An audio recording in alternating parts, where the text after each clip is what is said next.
मित्रांनो नमस्कार. स्वागत आहे सगळ्यांचं शिवराज सर यूट्यूब चॅनलमध्ये. अप्रेंटिसशिप MAPS क्लेमबाबत रिजेक्ट जास्त होत आहेत, रिजेक्टेडचे मेसेजेस येत आहेत. त्याचबरोबर का रिजेक्ट होत आहेत तर क्लेम करताना बरेच जण चुकत आहेत. तर अशा प्रकारे क्लेम करायचा आहे जो तुमचा चुका होणारच नाहीत. त्याचबरोबर चुका पूर्वी ज्या केल्या त्याही पुन्हा पुन्हा होत आहेत, त्या या व्हिडिओमध्ये बघणार आहोत. आणि ज्यांचे 12 महिने किंवा 12 महिन्यापेक्षा कमी पण आले असतील क्लेम किंवा स्टायपेंड आणि जास्तही असू शकतात, तेही या व्हिडिओमध्ये बघणार आहोत. जाऊ डायरेक्ट डिटेल्स व्हिडिओकडे. तोपर्यंत तुम्ही चॅनलवर नवीन असाल तर सबस्क्राईब करा, ऑल नोटिफिकेशनला क्लिक करा, म्हणजे तुम्हाला सगळ्या नोटिफिकेशन मिळत जाते. रोजच्या अपडेटसाठी तुम्ही टेलिग्राम आणि व्हॉट्सअप चॅनलला जॉईन करू शकता. सगळ्या लिंक खाली डिस्क्रिप्शनमध्ये दिलेल्या आहेत. आता महत्त्वाचं म्हणजे आधार सीडिंग बऱ्याच विद्यार्थ्यांनी केलं. 31 डिसेंबरला जी न्यूज होती, म्हणजे 31 डिसेंबरला वाटप झालं, त्यातही बऱ्याच मुलांचं इनॅक्टिव्ह आधार सीडिंग असल्यामुळे या ठिकाणी पेमेंट फेल गेलेलं आहे. तर यांचं पेमेंट पुन्हा होणार आहे, त्यामुळे काळजी करायची गरज नाही.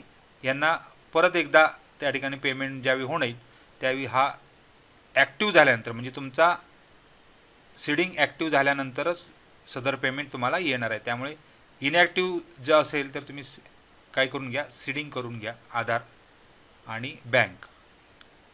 आता महत्त्वाचं म्हणजे क्लेम करताना नेमकं काय करायचं आहे. अशा प्रकारे जर क्लेम केला तर तुम्हाला 100% पटापट क्लेम तुमचे पास होणार आहेत. तर क्लेम शक्यतो मंथली करा, कारण जरी तुम्ही इयरली क्रायटेरियामध्ये बसत असले तरी शक्यतो मंथली करा. एकदमच तुम्हाला जर स्टायपेंड भरपूरच असेल, जे 6667पेक्षा कमी येत नाही आहे, तर त्यांना मात्र इयरली क्लेम करायला हरकत नाही. पण ज्यांचं स्टायपेंड असं काटावर आहे 7000 8000, त्यांनी मात्र शक्यतो मंथली क्लेम करा. एखाद्या महिन्यामध्ये ते चुकू शकतं. तर मॅक्झिमम तुम्ही मंथली क्लेमच्या त्या ठिकाणी बघा. त्यानंतर अप्रेंटिसशिप बऱ्याच मुलांकडे कॉन्ट्रॅक्टवर बऱ्याच सह्या नसल्यामुळे रिजेक्ट केलेले आहेत क्लेम. या ठिकाणी अप्रेंटिसशिप कॉन्ट्रॅक्ट जो येतो त्याच्यावर त्या ठिकाणी कंपनीच्या सह्या नसतील किंवा तुमच्या गार्डियनच्या सह्या नाही आहेत म्हणून रिजेक्ट झालेत. काही कंपनी अप्रेंटिस जे ऑफिस असतं त्याचंही BTRA सह्या नाहीत, त्यामुळे पण रिजेक्ट झालेत. तर ज्यांच्याकडे NAC आहे, म्हणजे जे मुलांची अप्रेंटिस पूर्ण झाली आणि NAC मिळाले आहे, म्हणजे नॅशनल अप्रेंटिस सर्टिफिकेट जे आहे ते मिळाले, ते अपलोड करा. इथे पण बरेच क्लेम बघितले तर रिजेक्ट झालेत, तर कॉन्ट्रॅक्टवर सह्या नाहीत म्हणून. तर असे सुद्धा क्लेम जर असतील शक्यतो तुम्ही NAC अपलोड करा. ज्यांच्याकडे NAC नाही त्यांनी कॉन्ट्रॅक्ट अपलोड करायला हरकत नाही, पण त्याच्यावर सह्या असणं गरजेचं आहे, असं बऱ्याच कंपन्यांची म्हणजे बऱ्याच त्या ठिकाणी रिजेक्टमधले मी रिमार्क बघितलेले आहेत. त्यानंतर तिसरं आणि महत्त्वाचं म्हणजे बँक स्टेटमेंट. बँक स्टेटमेंटमुळे मॅक्झिमम या ठिकाणी क्लेम रिजेक्ट होत आहेत. तर बँक स्टेटमेंट हे तुमचं शक्यतो आता काय करा, महिन्यावाईज करा. जर तुम्ही मंथली क्लेम करतच आहात तर महिन्यावाईज बँक स्टेटमेंट करा. ज्या बँक स्टेटमेंट 1 तारीखपासून 31 तारीखपर्यंत असावं आणि जेवढं तुमचं स्टायपेंड आले तेवढंच फक्त हायलाईट करा. एका दिवसाचं, म्हणजे एका दिवशीत पेमेंट आलेलं असेल ते. आता हे पेमेंट काही महिन्यात फेब्रुवारी असेल, 28 असेल, 29 असेल, किंवा काही महिन्याचं 30 तारीखपर्यंत असू शकतं. प्रत्येक महिन्याचं वेगवेगळी बँक स्टेटमेंट PDF काढा आणि ते त्या महिन्याच्या नुसारच करायचं आहे. फक्त लक्षात ठेवा की तुमचं नाव, तुमचा अकाउंट नंबर, शक्यतो नाव या ठिकाणी बँक स्टेटमेंटवर येणं गरजेचं आहे. एडिट मात्र कोणीही करायचं नाही, कारण त्या ठिकाणी बँक स्टेटमेंट एडिट केलेसुद्धा आढळलेले आहेत. त्यामुळे शक्यतो बँक स्टेटमेंट एडिट करू नका. शक्यतो म्हणजे करूच नका. बँकेकडून जो स्टेटमेंट आलेला आहे तोच त्या ठिकाणी अपलोड करायचा आहे. मंथली करा किंवा इयरली असेल तर इयरली करा. तर हा एक आहे चूक करतायत. या ठिकाणी चुका बघा काय करतायत, तर ज्यावेळी तुम्ही बँक स्टेटमेंट अपलोड करता, आता इथे जो स्टायपेंड आलेला आहे तो 7 फेब्रुवारी 2024ला आला. म्हणजे हा कोणत्या महिन्याचा असणार आहे, तर तो अर्थातच जानेवारी तुम्ही ज्यावेळी पूर्ण भरणार आहे त्यावेळी तुम्हाला तो पेमेंट जानेवारीचा 31 जानेवारीला अपेक्षित आहे, पण 31 जानेवारी नंतर तो येतो, म्हणजे तो फेब्रुवारीमध्ये आलेला आहे. म्हणजे ज्या महिन्यात आपण काम करतो त्याच्या पुढच्या महिन्यात आपला पेमेंट त्या महिन्याचा आलेला असतो. मुलं इथे चुका काय करतायत, तर इथे सिलेक्ट करताना फेब्रुवारी करतायत. तुम्हाला दिसला कोणत्या महिन्यात 7 फेब्रुवारीला, मग हा पेमेंट माझा 7 फेब्रुवारीचा, म्हणजे हा फेब्रुवारी महिन्याचा आहे असा अपलोड करतायत. इथे चूक होते आहे. तर इथे तुमचं रिजेक्शन होत आहे, लक्षात ठेवा. तर बरेच मी क्लेम बघितले तर मंथली अपलोड करताना ज्या महिन्याचं तुम्ही पेमेंट अपलोड करता आहात त्याच्या आदल्या महिन्याचा त्या ठिकाणी काय करायचं तो पेमेंट असणार आहे. म्हणजे इथे फेब्रुवारीचा आहे तर जानेवारीचा हा क्लेम आहे, लक्षात घ्या.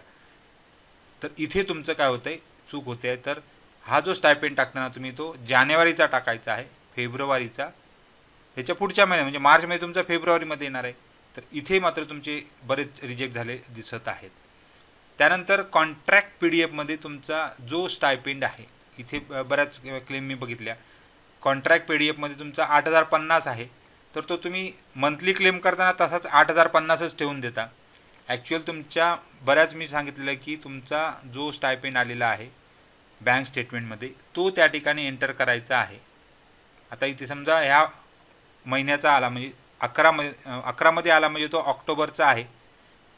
बरीच मुलं परत इथे चूक करतात, इथे नोव्हेंबर सिलेक्ट करतात, 11 म्हणजे नोव्हेंबर. तर हा पेमेंट ऑक्टोबर महिन्याचा आहे आणि किती आलेला आहे 5,923. कॉन्ट्रॅक्टमध्ये आहे 8,050. इथे ऑलरेडी 8,050 येतो, तो डिलीट करायचा आहे आणि जो ॲक्च्युअल तुम्हाला पडलेला आहे अकाउंटला तो त्या ठिकाणी एंटर करायचा आहे. फक्त एरियस वगैरे आला असेल तर तो त्याच्यात ॲड करू शकता तुम्ही. काही मुलांना एरियस आलेले आहेत ते पुढे आपण बघणार आहोत. तर इथे तुम्ही जर जो ॲक्च्युअल एंटर केला की तुमचा क्लेम अमाऊंट जो आहे तो शक्यतो कमी होतो, म्हणजे अर्धा होतो जवळजवळ, म्हणजे त्या पर्सेंटेजमध्ये तो कमी होतो. त्यामुळे हा रिजेक्शनचा एक क्रायटेरिया बऱ्याच मुलांचा बघितलेला आहे. तर तुम्ही मंथली करता पण स्टायपेंड मात्र तुमचा जो आलेला आहे तो टाकत नाही, जसा आहे तसा ठेवता आणि मंथली अपलोड करता, इथे रिजेक्शन होत आहे. तर ही त्या ठिकाणी टाळा. आता बऱ्याच मुलांचं 12 महिन्याऐवजी कमी जास्त महिने आलेले आहे. तर या ठिकाणी सूचना अशा या ठिकाणी म्हणेन, या ठिकाणी साहेबांनी म्हटले आहे की पहिल्या महिन्याचं 15 दिवसापेक्षा कमी कालावधीचं असेल तर त्या महिन्यात तुम्हाला क्लेम सादर करायचा नाही, तो शेवटच्या महिन्यात क्लेम सादर करायचा आहे. म्हणजे पहिला क्लेम आणि शेवटचा क्लेम जो आहे, शेवटचा अमाऊंट जो आहे, म्हणजे पहिला आलेला अमाऊंट आणि शेवटचा आलेला अमाऊंट तुम्ही ॲड करून शेवटचा एक 12वा क्लेम त्या ठिकाणी करायचा आहे. पहिला क्लेम त्या ठिकाणी, कारण आपल्याला अद्यापर्यंत 12च क्लेम करता येतात, 13 होत नाहीत, कारण बऱ्याच मुलांचे 13 दिवसाचं पेमेंट 13 पेमेंट आलेले आहेत. त्यामुळे पहिला आणि शेवटचा अर्धा पेमेंट एकत्र करून त्या ठिकाणी क्लेम करायचे आहेत. आणि एक या ठिकाणी विनंती आहे की बँक स्टेटमेंटसोबत तुम्ही पेमेंट डिक्लेरेशन जर स्टेटमेंट कॅन्डिडेटने जोडलं तर ते कशा प्रकारे, आता बऱ्याच आरोने त्या ठिकाणी नामंजूर केले आहेत, म्हणजे रिजेक्ट केलेत. कंपनीने माहीत असतं की तुमचा पेमेंट कसा झालेला आहे, आरोने मात्र ते रिजेक्ट केलेत. तर त्याच्यासाठी म्हटलेलं आहे की त्या ठिकाणी एखादं बँक स्टेटमेंट तुम्ही काय करा, बँक पेमेंट डिक्लेरेशन, ते आता आपण पुढे बघणार आहोत. आता मित्रांनो, शिवराज सर यूट्यूब चॅनलला बरेच व्हिडिओ या ठिकाणी MAPS बाबतीत आलेले आहेत. वेगळी प्लेलिस्ट बनवलेली आहे. तर प्लेलिस्टमध्ये तुम्हाला हेच दिसतील. तर इथे मंथली क्लेम कसा करावा, ज्यांना काही क्लेम आले त्यांनी कसे करावे, कंपनीने रजिस्ट्रेशन कसं करावं, याचे डिटेल्स व्हिडिओ चॅनलला अपलोड केलेले आहेत. तर क्लेम रिजेक्ट झाला मंथली कशा प्रकारे करायचा आहे, इयरली कोणी करायचं आहे, याचं क्रायटेरियासुद्धा या ठिकाणी दिलं आहे. लिंक खाली डिस्क्रिप्शनमध्ये देणार आहे, ती बघून घ्या, म्हणजे तुमच्या लक्षात येईल की मंथली क्लेम कशा प्रकारे करायचे आहेत. आता पेमेंट डिक्लेरेशन म्हणजेच काय, तर त्या ठिकाणी तुमचं जे म्हणणं आहे, आता तुम्ही स्टायपेंड घेत असता, कंपनी तुम्हाला स्टायपेंड देत असते आणि काही वेळा ते काय होतं, तुम्ही कंपनीमध्ये जर मध्यात जॉईन झाले असाल, म्हणजे 15 तारीखनंतर किंवा एक 10-12 तारीखनंतर, तर तुमचं पेमेंट शक्यतो पहिल्या महिन्यात अर्ध आणि शेवटच्या महिन्यात अर्ध अशा प्रकारे आलेलं असतं. किंवा तुमचं काही अडचणी झाल्या असतील तर त्या ठिकाणी पेमेंट डिक्लेरेशन म्हणून त्या ठिकाणी तुम्ही जोडू शकता. तर प्रतिमाने साहेब म्हणायचं, त्या ठिकाणी माझे स्टायपेंड खालीलप्रमाणे 13 वेळा जमा झाला. तर या विद्यार्थी समजा स्टायपेंड 13 वेळा जमा झालेलं आहे, काही मुलांचं 6 वेळा असू शकतं, काही म्हणजे काही कंपनी काय करते, डबल टाईम म्हणजे 2 महिन्याचं स्टायपेंड एकाच वेळी देतं, म्हणजे जानेवारी फेब्रुवारी हे फेब्रुवारीत दिलं. तर अशा वेळी तुम्ही काय करा, बाय फॉरगेट करून ते काय करा त्या ठिकाणी समोर सांगा, म्हणजे त्याला म्हणतात पेमेंट डिक्लेरेशन. म्हणजे तपासणाऱ्याच्या पटकन लक्षात येईल की ह्यांना काय झालेलं आहे आणि कंपनीकडनं शक्यतो ॲप्रूव्ह होत आणि आरोकडनं रिजेक्ट होत आहेत, तर ॲक्च्युअल काय झालेलं आहे ते त्या ठिकाणी पटकन लक्षात यावं. त्यामुळे थोडक्यात म्हणणं मांडा, निबंध लिहू नका. या ठिकाणी काय करा, थोडक्यात तुमचं म्हणणं मांडा की माझे स्टायपेंड खालीप्रमाणे 13 वेळा आलेलं होतं. पहिला व शेवटचा महिना अर्धा भरल्याने 6667पेक्षा कमी पेमेंट दिसते आहे, म्हणजे बँक स्टेटमेंटमध्ये ते पेमेंट्स कमी दिसते आहे. त्यामुळे एकूण जे आहे ते वेतन हे 6667पेक्षा नेहमी जास्त आहे, त्यामुळे इयरली क्लेम सादर केलेला आहे. आता अशा प्रकारे जर तुम्ही थोडक्यात लिहिलं तर इथे बघा पहिल्या महिन्यात त्याला पहिला डेट ऑफ ट्रान्झॅक्शन आहे 28/10ला 4830 आले, म्हणजे हे 15 दिवसाचे आहेत, कारण त्या ठिकाणी उशिरा त्या ठिकाणी जॉईन झालेला होता. आणि शेवटच्या म्हणजे 13वं या ठिकाणी ट्रान्झॅक्शन दाखवलेलं आहे 16/10/23, म्हणजे 1 वर्षानंतर 3220. असे हे दोघांचं मिळून या ठिकाणी हा क्लेम तुम्ही शेवटी करू शकता, दोघांचं स्टेटमेंट ॲड करून, म्हणजे पहिल्या महिन्याचं स्टेटमेंट अधिक शेवटच्या महिन्याचं स्टेटमेंट ॲड करून शेवटी तुम्ही मंथली क्लेम 8050चा करू शकता. आणि बाकी उरलेले 2 ते 12 म्हणजे 11 तुम्ही क्लेम हे 8050 इक्वली आले असतील तर त्या ठिकाणी करू शकता. अशा प्रकारे तुमचा हा कुठे हे पेमेंट डिक्लेरेशन कुठे ॲड करायचं आहे तर बँक स्टेटमेंटच्या सुरुवातीच्या पेजला. आता खाली मी काय केलं आहे, बँक स्टेटमेंट इथे टाकलेलं आहे, त्याला अटॅच केलेलं आहे. म्हणजे पहिलं पेज मी डिक्लेरेशनमध्ये घेतलं जेणेकरून वाचण्याच्या लक्षात येईल की ह्यांना काय म्हणायचं आहे, आणि मग शेवटी मग बँक स्टेटमेंट अटॅच करायचं आहे. हा पहिला महिना, नंतर शेवटचा महिना त्याला अटॅच केला आणि जोडून टाकला. तर अशा प्रकारे तुम्ही तुमच्या ज्या अडचणी आहेत किंवा तुम्हाला जे काय म्हणायचं आहे ते पेमेंट डिक्लेरेशनमध्ये म्हणा. तर इथे 14 वेळा पेमेंट आलेले आहे, त्यामुळे ह्यामध्ये बऱ्याच काही कन्फ्युजन आहेत, तर ते त्या ठिकाणी म्हणू शकता की असं असं झालेलं आहे आणि तुम्ही कशाप्रकारे क्लेम करणार आहात ते सुद्धा इथे पटपट लक्षात येईल. म्हणजे जो स्क्रुटिनी करणार आहे, जो तपासणार आहे, त्याच्या लक्षात येईल की ह्यांचं पेमेंट ह्या महिन्यात एवढं आलं, पुढच्या महिन्यात एवढं आलं, हे म्हणून 8050 आलं. नंतर इकडे कमी टाकलेलं आहे 6550, 6550, पण नंतर त्यांना शेवटी इथे एरियस पण दिलेला आहे इथे. आता हे तुम्हाला माहीत असतं, तपासणाऱ्याला काही माहीत नसतं, कारण तो फक्त काय करणार आहे, बँक स्टेटमेंट बघत जाणार आहे, अरे काय हे असं असं आहे, मग तो रिजेक्ट करून टाकतो. त्यामुळे काय करा, शक्यतो पहिल्या पेजला बँक स्टेटमेंटच्या सुरुवातीला तुम्ही पेनाने लिहिलं तरी चालतं, टाईप करा असं म्हणणार नाही. तुम्ही जे तुमचं जे काय म्हणणं आहे ते एका कोरा पेपरवर पेनाने लिहा आणि त्याच्यात असं व्यवस्थितरित्या थोडक्यात लिहा आणि सोबत अटॅच करायचं आहे PDF पी डी एफ. आता शक्यतो अटॅच करत आहेत, तर अशा प्रकारे मी शक्यतो एक दोन दाखवले आहेत फॉर्मॅट, की तुमचा बँक ट्रान्झॅक्शन कधी झाला, तुम्ही कोणता क्लेम करता आहात, ट्रान्झॅक्शन डेट कोणती होती, म्हणजे पहिला ट्रान्झॅक्शन कधी झाला, 14वा ट्रान्झॅक्शन इथे झाला, दुसरा ट्रान्झॅक्शन इथे झाला, कोणत्या महिन्याचं आहे या ठिकाणी. तर इथे चुकवता तर मे, आता 25/7ला आलं, या ठिकाणी भरपूर कन्फ्युजन होतं, कारण यांची पेमेंट उशिराच सुरू झाले होते, ॲपरेंटिस लवकर सुरू झाली होती.